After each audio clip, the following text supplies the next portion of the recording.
बांदा चित्रकूट लोकसभा के अतर्रा में समाजवादी पार्टी प्रत्याशी कृष्णा देवी पटेल के समर्थन में हिंदू इंटर कॉलेज में जनसभा आयोजित हुई, जिसे सपा के राष्ट्रीय अध्यक्ष अखिलेश यादव ने संबोधित किया।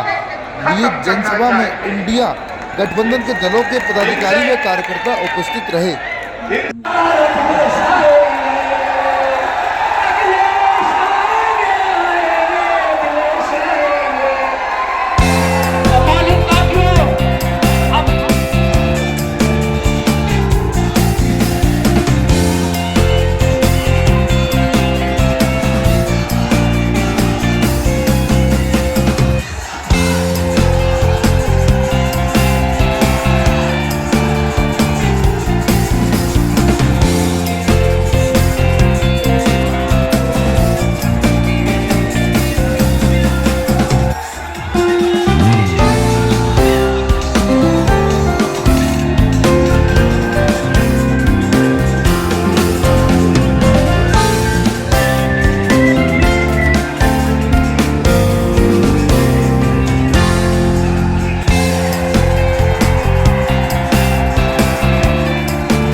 समाजवादी पार्टी के राष्ट्रीय अध्यक्ष आदरणीय अखिलेश यादव जी, हमारे बांदा लोकसभा के प्रत्याशी श्रीमती कृष्णा पटेल जी, मंच पर बैठे हुए सभी सम्मानित नेता, हमारे इंडिया गठबंधन के सभी सम्मानित नेतागण और आज इस चुनावी सभा में आए हुए सभी मेरे सम्मानित साथियों,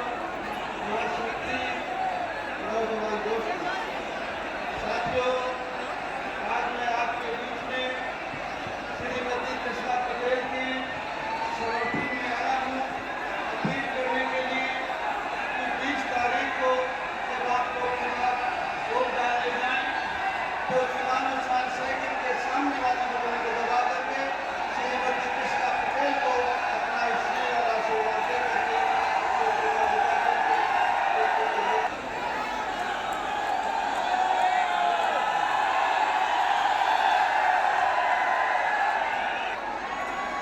हमारे साथ मंच पर समाजवादी पार्टी और इंडिया गठबंधन के प्रत्याशी श्रीमती कृष्णा देवी जी, साथ में हमारे मंच पर पार्टी के जिला अध्यक्ष मधुसूदन कुशवाहा जी, जौनपुर में समाजवादी पार्टी के प्रत्याशी और इसी जनपद के बहुत ही वरिष्ठ नेता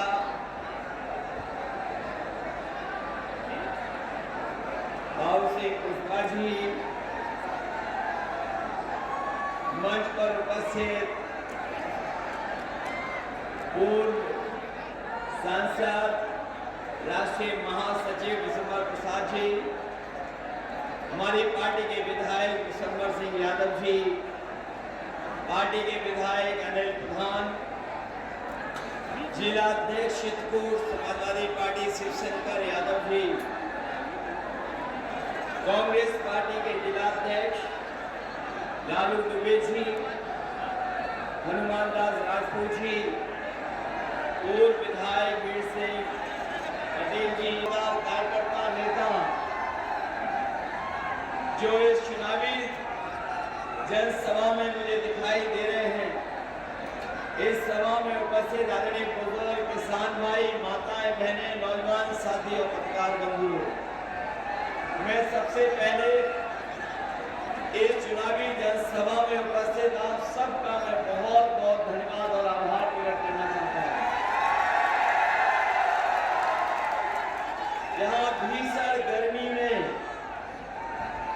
और तपती हुई दोपहरी में जहां पंडाल में जो छाया है उसमें तो हमें आगे से लेकर के पीछे तक लोग दिखाई दे रहे हैं, वहीं पेड़ों के नीचे भी और कुछ हमारे साथी जो कर्मठ समाजवादी साथी हैं वो धूप की भी परवाह नहीं कर रहे हैं, अपने अमोछे से धूप बचा करके इस दोपहरी में खड़े हुए हैं।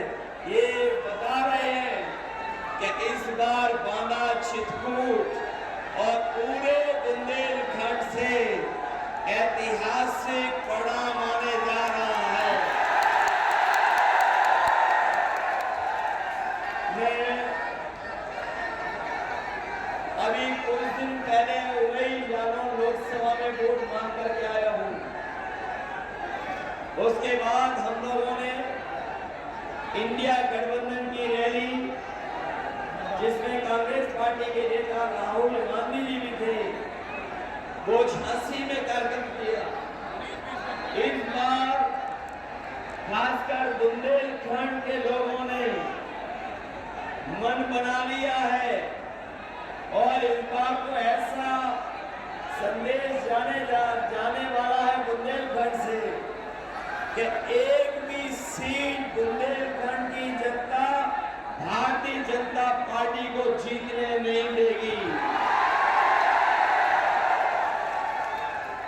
और बुंदेलखंड की जनता ने जितना धोखा पाया है, बुंदेलखंड की जनता के साथ जितना भारतीय जनता पार्टी के लोगों ने लूटने का काम किया है, इस बार बुंदेलखंड की जनता भारतीय जनता पार्टी के अहंकार को खंड खंड करने का काम करेगी। मैं आज जब लखनऊ से चला हूं तो आप पार्टी के नेता और दिल्ली के मुख्यमंत्री जी के साथ हम लोगों ने प्रेस कॉन्फ्रेंस की थी और प्रेस कॉन्फ्रेंस करके ये कहा कि इस बार ये देश का जो चुनाव होने जा रहा है, ये चुनाव न केवल हमारे आपके भविष्य का चुनाव है, बल्कि आने वाली पीढ़ी के भविष्य का भी चुनाव है। और जिस तरीके से कभी समुद्र मंथन हुआ था, उसी तरीके से इस बार संविधान मंथन होने जा रहा है। ये संविधान मंथन का भी चुनाव है। एक तरफ वो लोग हैं जो संविधान की रक्षा करना चाहते हैं, संविधान को बचाना चाहते हैं, दूसरी तरफ वो ताकतें हैं जो संविधान के भक्षक बनकर के आए हैं, संविधान को हटाना चाहते हैं। लेकिन हमें भरोसा है इस गरीब जनता पर, जो लोग संविधान बदलने निकले हैं उन सबको बदलने का काम ये जनता करेगी। बुंदेलखंड के लोग करेंगे।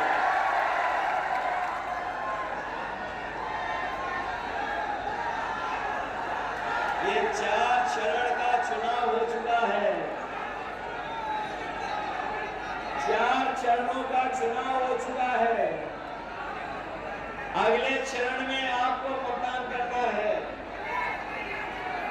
जो 4 चरण के वोट पड़े हैं उसमें भारतीय जनता पार्टी चारों खाने चित्त हो गई है। और आपने देखा होगा कि अब तो आंसुओं की नदी भी बहने लगी है। और सुनने में ये भी आ रहा है कि न केवल खतरे के ऊपर बह रहा है आंसुओं का पानी, बल्कि इस बार जनता इनका हिसाब किताब करने भी जा रही है। क्योंकि 10 साल दिल्ली के सरकार के और 7 साल उत्तर प्रदेश की सरकार का हिसाब किताब लेना है। ये केवल दिल्ली के 10 साल का हिसाब किताब नहीं लेना है, दिल्ली के 10 साल और उत्तर प्रदेश की सरकार के 7 साल का हिसाब किताब लेना है। बताओ हमारे बुंदेलखंड के किसान भाइयों, इन्होंने वादा किया था कि किसानों की आय दोगुनी हो जाएगी। किसी भी किसान भाई के फसल की पैदावार की आय दोगुनी हो गई हो तो बताएं हमें किसान भाई। और जिस तरीके से लागत बढ़ी है, महंगाई बढ़ी है, बताओ डीजल, खाद, कीटनाशक दवाइयां और जीएसटी लगा करके हमारे किसानों की हर जरूरत की चीज इन्होंने महंगी कर दी। न केवल महंगाई बढ़ाई इन्होंने, हमारे किसान भाई जानते होंगे इन्होंने खाद की बोरी से भी चोरी कर ली। खाद की बोरी से चोरी,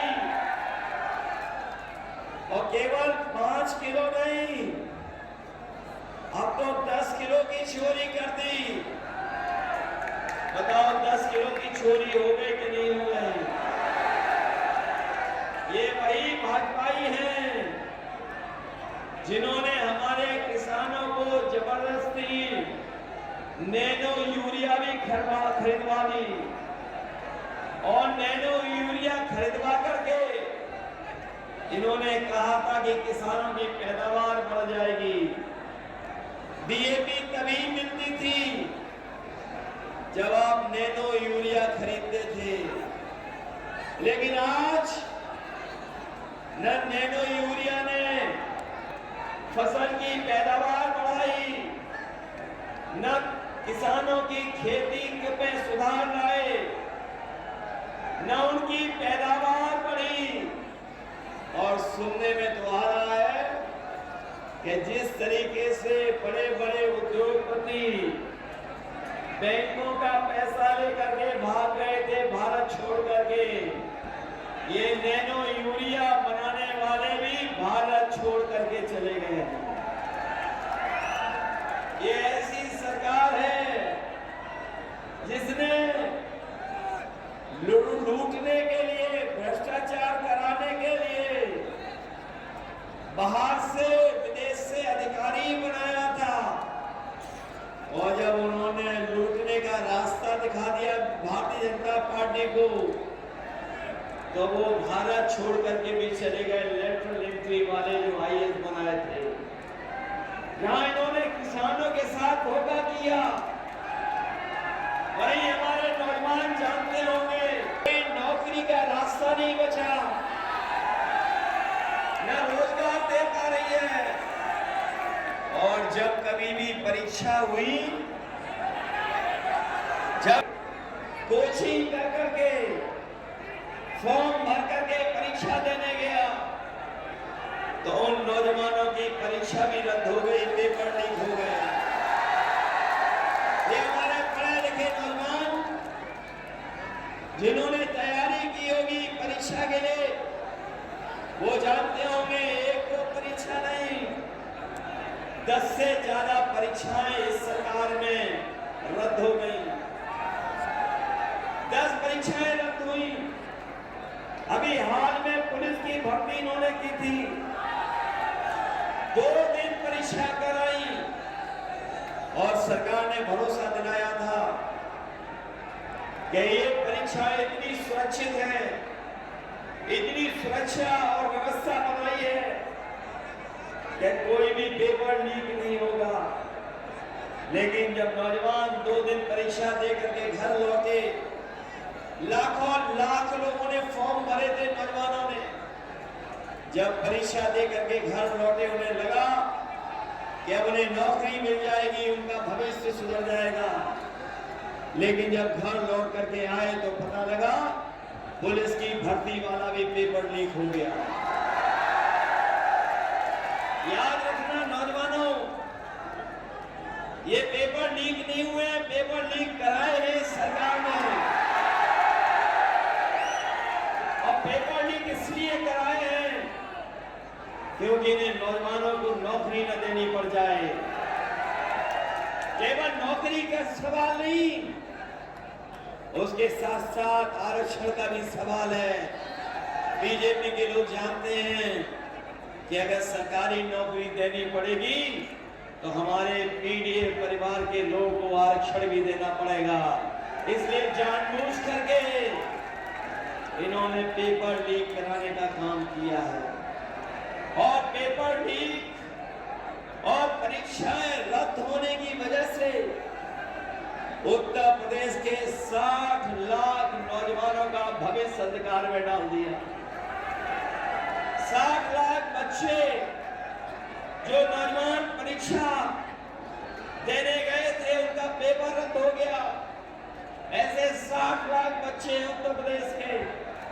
और अगर इन्हीं 60 लाख बच्चों का हम माँ बाप को भी जोड़ दें एक परिवार के, तो एक परिवार के लोग इस सरकार से नाराज हैं। ये जानबूझ करके इन्होंने अग्निवीर नौकरियां जो फौज की यानी अधूरी नौकरी की तैयारी की है, और वो इसलिए की है, वो जानते थे कि फौज में हमारे गांव गरीब किसान के परिवार के बेटे ही फौज में जाते हैं। और जब फौज में एक परिवार का कोई सदस्य चला जाता है तो उस परिवार का पूरा आर्थिक और सामाजिक स्तर बेहतर हो जाता है। हमारे फौज के जवान खड़े हैं, इन्होंने सेवा दी है फौज को। 30 साल की, 30 साल, 20 साल, 25 साल की सेवा दी इन्होंने फौज में। ये अग्निवीर वाली हमेशा खत्म हो जाएगी। मैं जब अपने खाकी वर्दी पहने हुए भाइयों को देखता हूं, जब मैं अपने खाकी वर्दी पहने हुए भाइयों को देखता हूं, तो मैं उनसे भी कहता हूं कि सावधान हो जाओ। बीजेपी की सरकार आ गई तो अभी तो फौज की नौकरी 4 साल की है, आपकी नौकरी वो 3 साल की कर देंगे।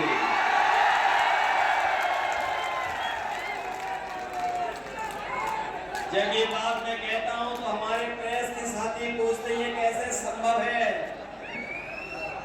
तो मैं उन्हीं से कहता हूं कि बताओ किसी को पता था कि फौज की नौकरी आधी अधूरी हो जाएगी? फौज की नौकरी में अग्निवीर वाली व्यवस्था लागू हो जाएगी, कोई नहीं जानता था। क्या कोई जानता था कि हवाई अड्डे बेच दिए जाएंगे? क्या कोई जानता था कि हवाई अड्डे बेच दिए जाएंगे? कोई जानता था कि रेलवे स्टेशन बेच दिए जाएंगे? कोई जानता था कि बैंकें हमारी डुबा दी जाएंगी? कोई जानता था कि हमारे साल की कर देंगे? इधर महंगाई जाने कहां पहुंचा दी बीजेपी की सरकार ने। बताओ डीजल महंगा हो गया कि नहीं हो गया? आपका हर जरूरत का सामान महंगा हो गया कि नहीं हो गया? और आपकी खाद की बोरी से चोरी हो गई कि नहीं हो गई? ये जो खाद की बोरी की चोरी है, ये बीजेपी के लोग ये जो पार्ले जी बिस्किट पैकेट है उससे सीख के आए हैं। ये जो बोरी की चोरी है ये पार्ले जी बिस्किट पैकेट से सीखे हैं।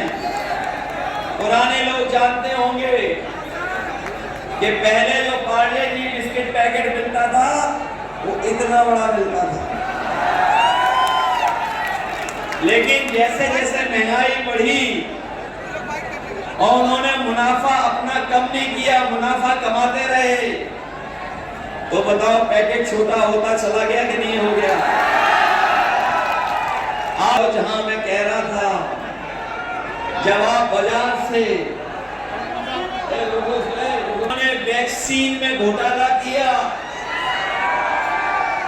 हमारे साथियों को याद होगा बीजेपी वाले कह रहे थे वैक्सीन लगा लो, वैक्सीन लगाओ। बहुत सारे लोग नहीं लगाना चाहते थे, लेकिन इन्होंने अधिकारी कर्मचारी से लेकर के किसी को नहीं छोड़ा, सबके वैक्सीन लगवा दिया। और आज वैक्सीन वाली कंपनी कह रही है कि जो वैक्सीन लगी है हम इस वैक्सीन को वापस ले लेंगे। बताओ हमें कोई बता दे जो शरीर में वैक्सीन चली गई उसको वापस कैसे निकालेंगे? बताओ निकाल सकते हैं क्या वापस? और सुनने में आया है कि जो वैक्सीन लगी है बिना चेकिंग के जिन्होंने वैक्सीन लगवा दी उससे कई लोगों को जान का खतरा पैदा हो गया है। जान का खतरा, एक तरफ तो ये जान का खतरा पैदा कर रहे हैं, दूसरे हमारे बाबा साहब भीमराव अम्बेडकर जी का दिया हुआ संविधान उसमें को भी खतरा पैदा कर दिया है। ये लोग संविधान बदलना चाहते हैं, इसलिए आप लोग सावधान होना है चुनाव में। इन भाजपाइयों ने जो जो वादा किया था, मुझे याद है देश के प्रधानमंत्री जी ने कहा जब 2022 का चुनाव था कि हम जैसे ही सरकार बनेगी 15 दिन के अंदर अन्ना जानवरों की समस्या का समाधान कर देंगे। बताओ हमारे किसान भाइयों, गांव के रहने वाले नौजवान साथियों, 2022 से लेकर के 2024 हो गया है, करोड़ों रुपया इस योजना में खा गई भारतीय जनता पार्टी। जो पैसा किसानों के खेतों के लिए आया था इस भारतीय जनता पार्टी के लोगों ने अपनी जेब में रख लिया। अन्य पशुओं के जानवरों की समस्या का समाधान नहीं किया इन्होंने। हमारे खेत भी सुरक्षित नहीं है और अक्सर हमें सुनने को मिलता है कि कोई सड़क से जा रहा था, एक्सीडेंट हो गया, जान चली गई। कोई खेत देखने गया था, वहां जानवर से उसने सींग मार मार करके उसको मार दिया।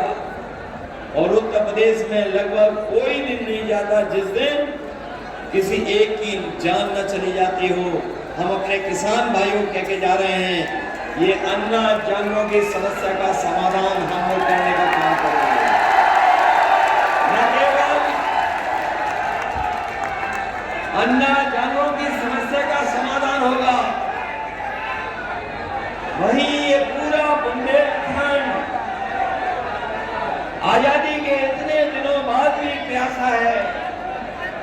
जो पानी का इंतजाम हो जाना चाहिए पीने का, वो भी ये सरकारें नहीं कर पाई हैं।